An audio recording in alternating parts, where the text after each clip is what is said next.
La Llorona was a story that I recall vividly when I was a child, and it was a way that my older cousins used to gather us. There were many of us, and would gather us and would use to scare us and to control us into behaving well and into submission.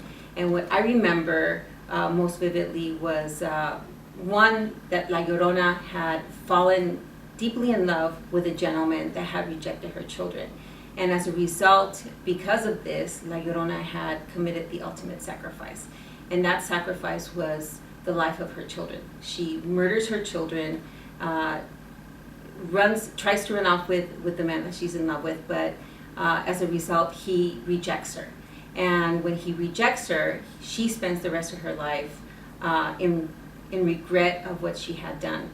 Ends up burying her children by the riverbed, and at their graveside grows great crops. And I'm sure that at this point my cousins embellished some of the legend because it's the only legend that I've heard where crops have grown, and when folks would go and they would pull the onions or the corn, they would hear the souls of the children cry out, "No me jales los pelos, que aquí mi madre me ha tomado la vida."